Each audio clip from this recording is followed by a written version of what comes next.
1 Tawarik pasal 4 ayat 9 sampai ayatnya yang ke-10. Demikian bunyi firman Tuhan. Yabes lebih dimuliakan daripada saudara-saudaranya. Nama Yabes itu diberi ibunya kepadanya sebab katanya, aku telah melahirkan dia dengan kesakitan. Yabes berseru kepada Allah Israel, katanya, kiranya engkau memberkati aku berlimpah-limpah dan memperluas daerahku. Dan kiranya tanganmu menyertai aku dan melindungi aku daripada malapetaka, sehingga kesakitan tidak menimpa aku. Dan Allah mengabulkan permintaannya itu. Amin untuk pembacaan firman Tuhan. Bapak, Ibu, Saudara yang dikasihi oleh Tuhan, pada minggu pertama saat kita belajar firman Tuhan, nasib pendosa di tangan Tuhan, kita temui bahwa asal mulanya dosa itu dilakukan oleh nenek moyang pertama manusia yang bernama Adam dan Hawa. Dan ketika mereka sudah jatuh dalam dosa, maka mereka diberikan hukuman. Dengan bersusah, dengan penuh kesakitan, engkau melahirkan seorang anak. Itulah hukuman yang diberikan oleh Tuhan kepada Hawa. Dan di dalam pembacaan kita hari ini, ada seorang ibu yang tidak disebutkan namanya, yang melahirkan seorang anak laki-laki yang bernama Yabes. Di dalam kesakitannya hendak melahirkan seorang anak, dia merasa bahwa penderitaan itu adalah satu penderitaan yang melebihi dari setiap kesulitan dan kesukaran yang pernah dialaminya. Itulah sebabnya dia memberikan nama kepada anak yang dilahirkannya Yabes, yang berarti aku telah melahirkan dia dengan kesakitan. Dalam terjemahan atau dalam versi yang lain dikatakan, aku telah melahirkan dia dengan penuh kesusahan, atau anak yang dilahirkan dengan penuh penderitaan. Nama memiliki arti. Nama bukan hanya sekedar sebagai julukan bagi seseorang. Nama bukan hanya sekedar untuk melengkapi identitas seseorang, supaya kita bisa menyebut, supaya kita bisa memanggil dia. Sama seperti kalau kita bilang Allah, Allah sebetulnya itu bukan namanya. Karena namanya itu saudara nama yang sakral, nama yang tidak bisa disebutkan, nama yang sangat mulia. Dan Allah itu sebetulnya kita tidak tahu siapa namanya. Tapi untuk bisa memanggil nama Tuhan, memanggil Allah yang lebih tinggi, yang lebih mulia, yang lebih suci, nama yang menciptakan kita, maka kita katakan yang lebih tinggi itu, yang lebih dahsyat, yang lebih hebat, yang lebih agung, kita sebut dia sebagai Allah. Sebetulnya Allah itu kita tidak tahu namanya, kecuali Yesus. Nama itu memiliki arti penting. Jadi ketika seorang perempuan ini melahirkan anaknya, dia katakan, aku telah melahirkan dia dengan penuh kesakitan.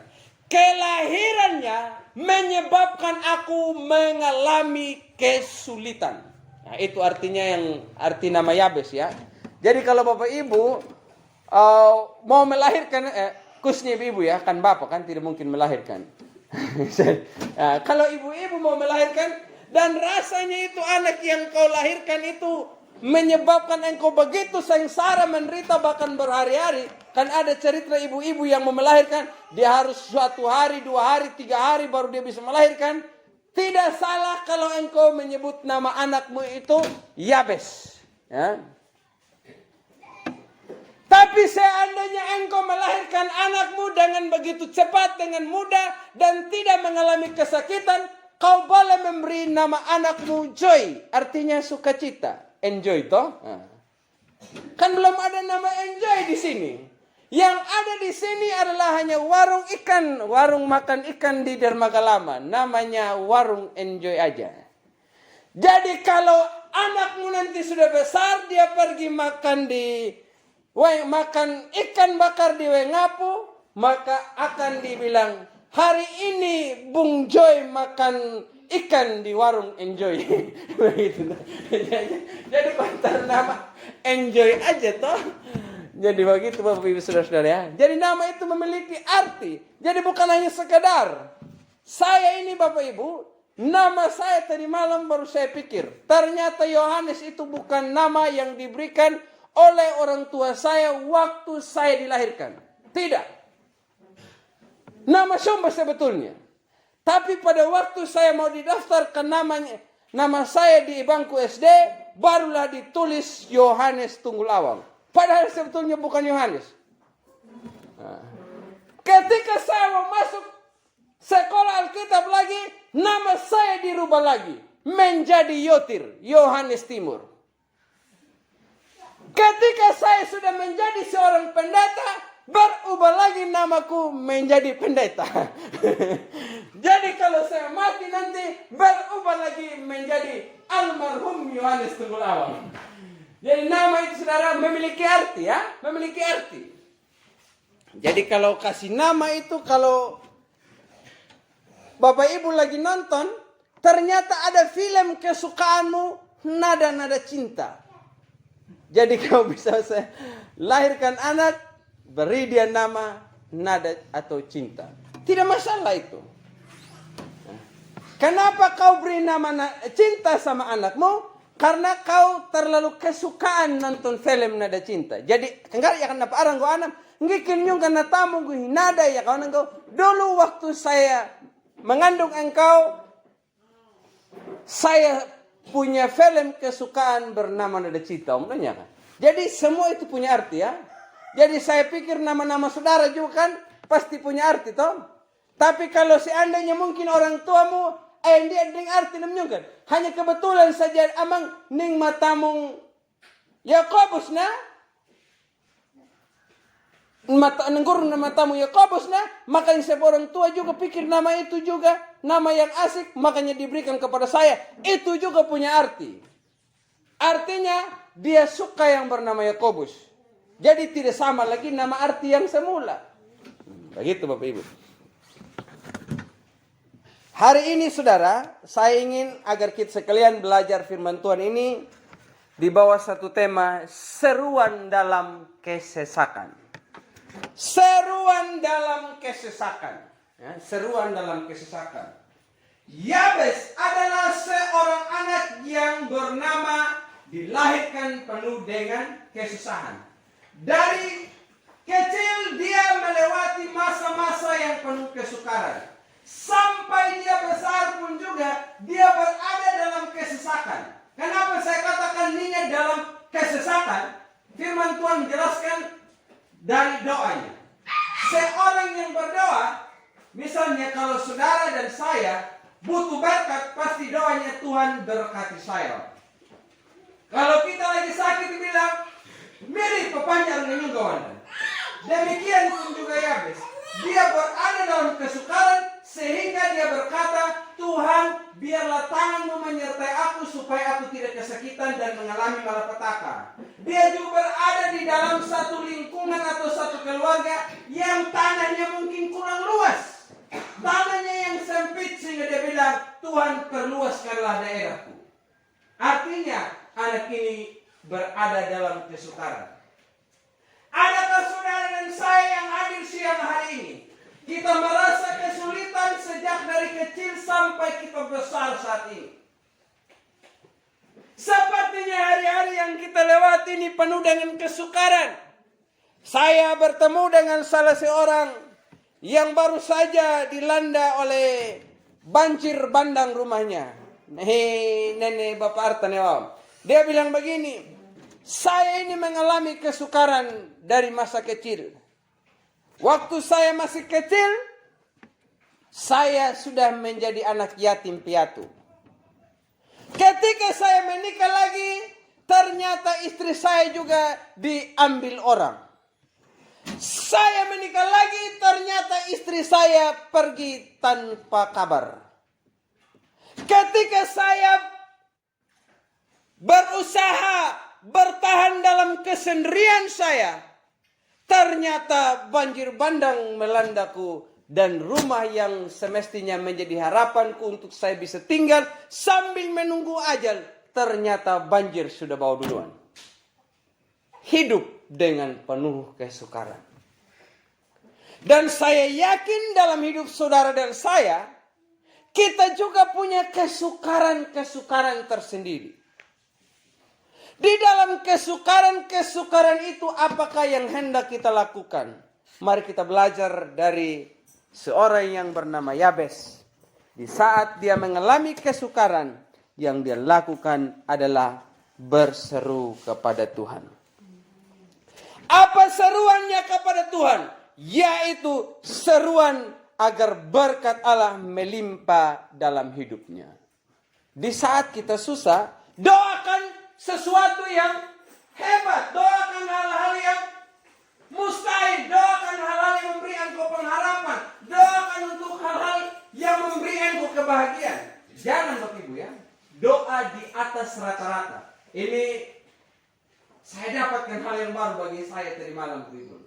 Jangan berdoa di atas rata-rata. Jangan berdoa ala kadarnya. Jangan hanya berdoa untuk hal-hal yang hanya sekedar engkau pernah lihat. Tapi doakan untuk hal-hal yang bagimu itu mustahil. Amin? Amin. Yabes dia bilang, berkati aku berlimpah-limpah. Minta hal yang hebat. Jadi jangan kalau kita mengalami kesulitan atau kesukaran, saudara malah hanya diam dan termenung, dan engkau menjadi orang yang hanya bilang, aduh nasib saya susah, hidup saya penuh penderitaan. Jangan tangisi penderitaanmu. Tapi yang kau lakukan adalah harus berseru memohon berkat melimpah dari Tuhan.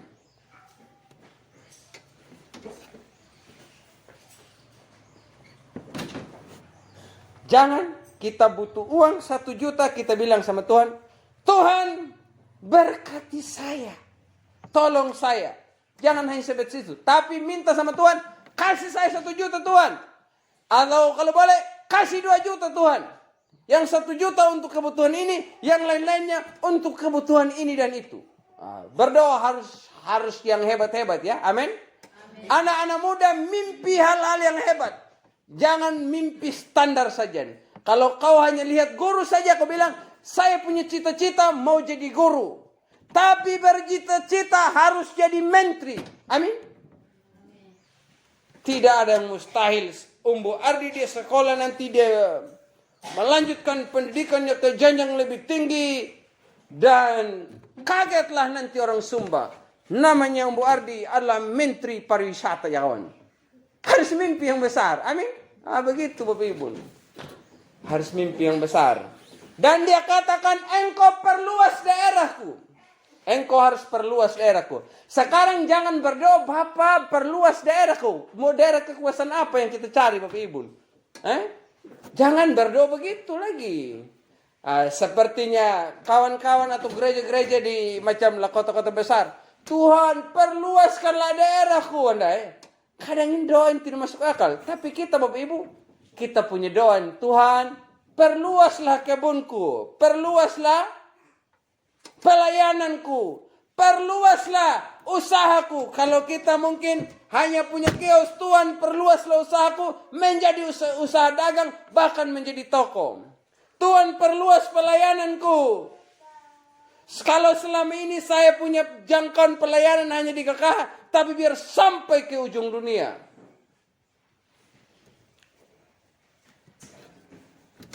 Jadi jangan berdoa di atas rata-rata. Tapi ada dalam Alkitab Bapak Ibu, ada orang yang berdoa di atas rata-rata. Saya mengajak kita sekalian baca firman Tuhan di dalam kitab Amsal 30 ayat 7 sampai ayatnya yang ke-9. Amsal 30 ayat 7 sampai ayatnya yang ke-9. Sekiranya ada saudara yang sudah menemukan firman Tuhan ini, silakan bangkit berdiri dan engkau baca firman Tuhan ini dengan penuh semangat. Amsal 30 ayat 7 sampai ayatnya yang ke-9. Ada yang sudah temukan?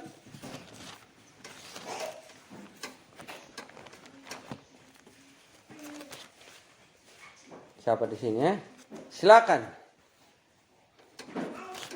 Dua hal aku mohon kepadamu, jangan itu kau tolak sebelum aku mati. Jauhkanlah daripadaku kecurangan dan kebohongan. Jangan berikan kepadaku kemiskinan atau kekayaan. Biarlah aku menikmati makanan yang menjadi bagiku. Supaya kalau aku kenyang, aku tidak menyangkal dan berkata, siapa Tuhan itu? Atau kalau aku miskin, aku mencuri dan mencemarkan nama Allahku. Ya, terkadang manusia ini doanya sama seperti Agur bin Yake. Kita bilang, Agur ya nih ya. Dua hal aku mohon kepadamu ya Tuhan. Apakah itu? Jangan berikan kepadaku kemiskinan atau kekayaan. Jangan beri aku kemiskinan atau kekayaan. Artinya rata-rata, standar, netral saja yang dia minta. Tidak mau kaya, tidak mau miskin. Pokoknya nikmati hidup apa adanya. Berbeda dengan doa kita zaman sekarang. Ada orang yang berdoa, peningin gue harus berdoa untuk hal-hal yang besar. Tapi ada juga yang lain merasa menikmati dengan kemiskinannya. Tapi kalau dia Bapak Ibu, dia punya alasan. Karena waktu itu dia temui ternyata kalau orang itu kalau dia susah, ketika dia sudah jadi kaya, dia lupa Tuhan. Ya dikawan dalam ayatnya yang ke-9. Supaya kalau aku kenyang, aku tidak menyangkalmu dan berkata siapa Tuhan itu. Atau kalau aku miskin, aku mencuri dan mencemarkan nama Allahku. Jadi sebelum kita berdoa Bapak Ibu, tolong koreksi diri dulu. Koreksi diri dulu. Jangan sampai kalau Tuhan menjawab doa kita, membuat kita sombong. Nah itu dulu koreksi diri dulu. Karena banyak orang dia berdoa minta yang besar, ternyata Tuhan jawab, dia dapatkan semuanya, dia menjadi angkuh sombong dan tinggalkan Tuhan. Contoh, miri kumpuang pengalang hasil yang melimpah tahun ini, karena itu berkatilah kebunku wananya. Tuhan berkati kita punya kebun. Hina kaya na syukur pada Bapak Ibu na palikman na ayos na buyanan. Tayo may kapag nilabanan. Kalau sampai sekestinggal ini berarti hewan kasih habis. Tugas kita itu bukan kau jaga lagi, tapi bikin pagar yang bagus. Amin. Bikin pagar yang bagus supaya kau bisa kestinggal kebunmu dan kau bisa pergi gereja. Tapi kalau kita bilang Tuhan, Bapak anyuruh puan namul tahu menemu ku jaga meaman merendaning kau tunda pun Bapak Ibu. Tuhan sudah berkat sama kita, malah kita kasih tinggal sama Tuhan yang sudah menjawab doa kita. Jangan beri juga aku kemiskinan, supaya kalau aku miskin, aku menjadi seorang pencuri dan merampok milik orang lain.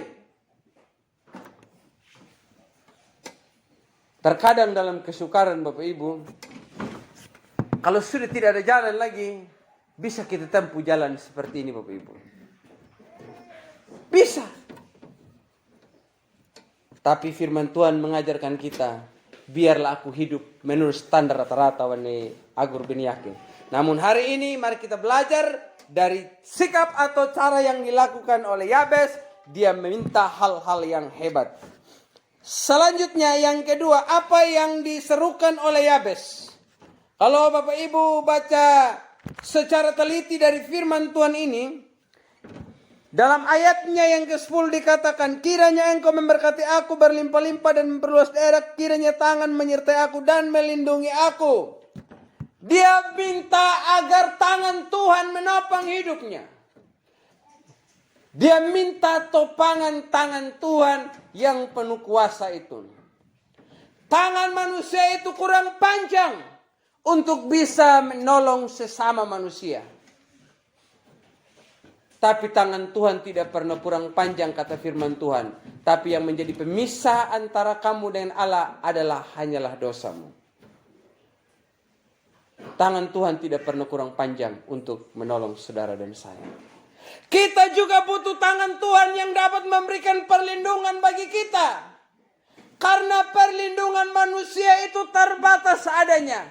Saya hanya bisa merangkul dan memeluk mungkin sekitar 5 orang lah. 3 orang bisa. Kalau orang yang gemuk-gemuk kayak Mam Fritz Dinggong, ibu-ibu. Yang kan bertanda Mam Fritz. Yang tidak tahu pura-pura tahu saja lah. Pokoknya yang kau pernah lihat yang gemuk kabok-kabok begitu sudah orangnya. Jadi Mam Fritz itu besar-besar ibu ya. Nah, jadi saya bisa mungkin merangkul 2 orang. Tapi tangan Tuhan ini dia bisa merangkul semua dan melindungi kita sekalian. Dan kata Yesus juga, aku ini sama seperti induk ayam yang merangkul engkau di bawah kepak sayapku. Jadi kita butuh tangan Tuhan yang merangkul kita Bapak Ibu. Kita butuh tangan Tuhan juga memberikan perlindungan dari segala mara bahaya dan malapetaka. Kemana-mana kita pergi, bahkan ketika kita ada di rumah, malapetaka itu selalu berpotensi datang pada saudara dan saya. Jadi jangan pikir malapetaka, penderitaan, kesulitan hanya bisa terjadi kalau saya jalan kemana-mana. Tapi di rumah juga bisa terjadi. Kecelakaan itu saya bisa peroleh waktu saya berada di jalan raya ketika saya mengendarai sepeda motor atau oto. Tidak. Tapi di rumah juga bisa terjadi. Di hutan juga bisa terjadi. Di kebun juga bisa terjadi. Di sekolah bisa terjadi. Gereja pun juga bisa terjadi. Kalau di sini memang tidak ada yang macam Newton. Tapi kalau macam di Jawa, tiba-tiba ada yang datang bawa bom bunuh diri, maka dia bisa kasih habis semua. Itu juga malapetaka Bapak Ibu. Karenanya kita minta tangan Tuhan supaya dia menjaga dan melindungi kita sekalian. Dari tangan Tuhan juga kita meraih berkat. Ya, di dalam lapinutana ya kita tidak bisa peroleh berkat dari tangan manusia. Dari bos, kalau seandainya kita bekerja sebagai seorang karyawan atau seorang pegawai, kita bisa mungkin mendapatkan gaji dari bos, direktur atau dari bendahara. Tapi berkat anugerah itu kita hanya peroleh dari satu tangan yang bernama Yesus Kristus. Jadi kita butuh tangan dia yang terus terulur bagi kita sekalian untuk menolong kita dari segala penderitaan yang kita alami. Sama-sama kita baca firman Tuhan yang terdapat dalam 1 Korintus pasal 2 ayat yang ke-9. Saya minta laki-laki lagi yang baca firman Tuhan ini.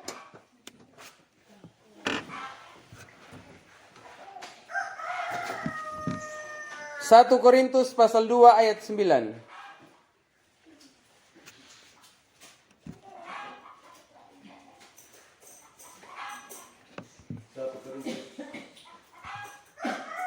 Pasal 2 ayat 9.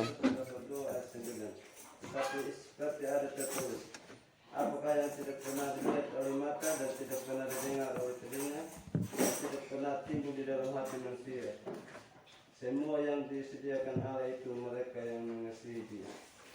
Sekali lagi, tetapi seperti ada tertulis, apa yang tidak pernah dilihat oleh mata, tidak pernah didengar oleh telinga, dan yang tidak pernah timbul dalam hati manusia, semua yang disediakan Allah untuk mereka yang mengasihi Dia. Tidak pernah terdengar, tidak pernah dilihat, tidak pernah timbul dalam hati. Semua itu yang Tuhan berikan bagi sekalian. Makanya saya katakan sama saudara, jangan berdoa di atas rata-rata, tapi harus berdoa yang lebih. Karena Allah dapat berbuat lebih bagi setiap orang yang mengasihi Dia.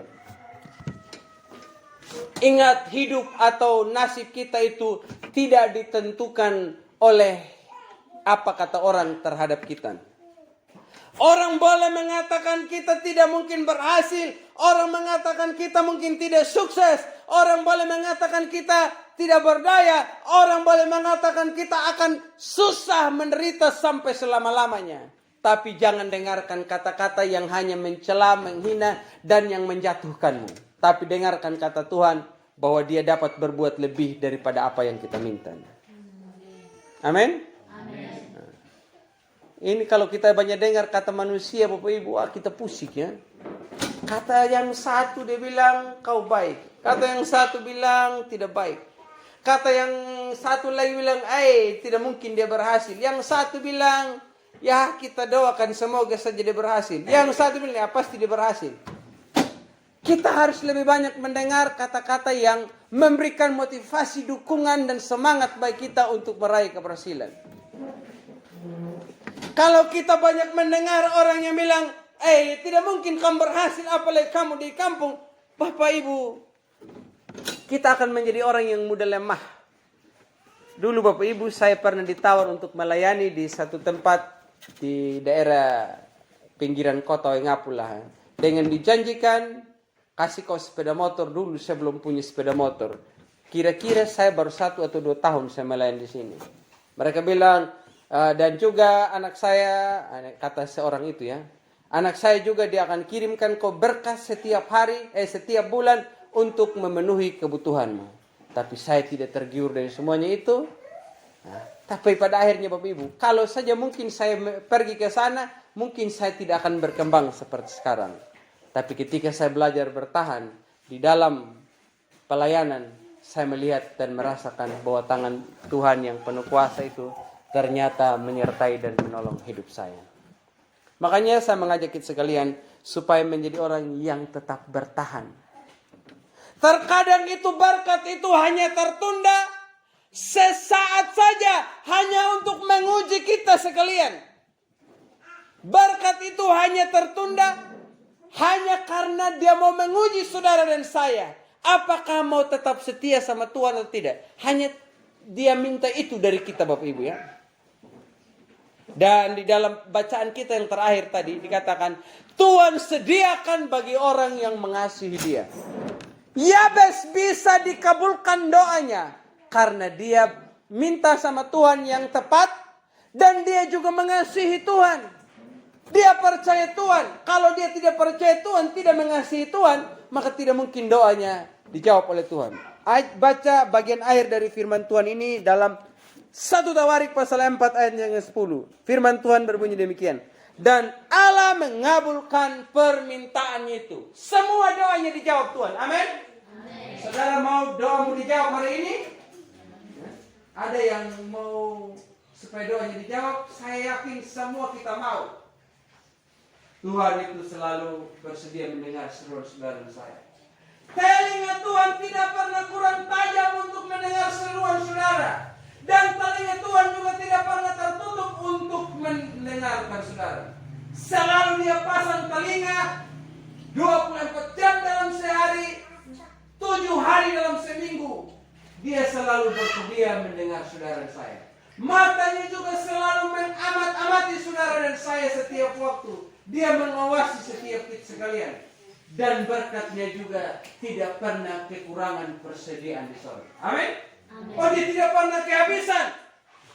Kalau kita pergi belanja di satu toko, dia bilang, ya kita lagi kekurangan stok. Tapi Allah tidak pernah kekurangan stok. Yang ada hanyalah kekurangan waktu kita untuk menerima berkat Tuhan. Tapi Tuhan tidak pernah kekurangan berkat. Dan Tuhan tidak pernah kekurangan waktu untuk memberkati saudara dan saya. Lalu kalau engkau bilang, kalau memang Allah itu Allah yang begitu, kenapa sampai sekarang sepertinya hidup saya tetap seperti ini, sepertinya berkat itu tidak ada penambahan bagi saya? Kembali pada firman Tuhan tadi. Allah hanya menunggu, hanya memberi engkau kesempatan untuk belajar menunggu. Ada penelitian Bapak Ibu, seseorang itu untuk menunggu itu sangat sulit. Dan dalam satu penelitian disebutkan dari 1.000 orang yang disurvei,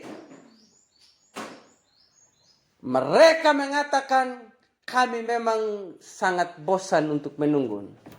Sepertinya kalau di kota menunggu antrian kalau pergi ke bank, menunggu antrian terima BLT, terima BLT ya. Kadang juga contoh yang adanya tempat terima beras murah juga kadang kita begitu. Pamangilo pa kunya bun tois pesat may lur ya les pesat. Ay kan pamangilo nyo tapakun natin bok mulai ngoce sudah. Jadi kadang juga Tuhan kasih kita kesempatan untuk belajar menunggu dan harus koreksi diri kita. apakah kita mengasihi dia atau tidak. Jangan sampai kita sayang berkat Tuhan saja, tapi tidak sayang sama Tuhan pemilik berkat itu. Jangan sampai kita hanya tahu meminta untuk Tuhan kasih segala sesuatu yang kita butuhkan, tapi kita tidak pernah butuh Tuhan. Belajar utamakan Tuhan. Karena Tuhan Yesus pernah bilang begini, carilah dahulu kerajaan Allah dan kebenarannya, maka semuanya itu akan ditambahkan kepadamu. Hari ini mungkin engkau merasa bahwa nasibmu sepertinya tak kunjung berubah. Nasibmu hanya mungkin seperti begitu terus dari masa ke masa dan dari waktu ke waktu. Harapkan Tuhan, Dia sanggup untuk memulihkan keadaanmu. Waktu Tuhan pasti terbaik dan engkau dan aku hanya tinggal menunggu waktu Tuhan melimpahkan kebaikannya bagi sekalian. Amin buat firman Tuhan.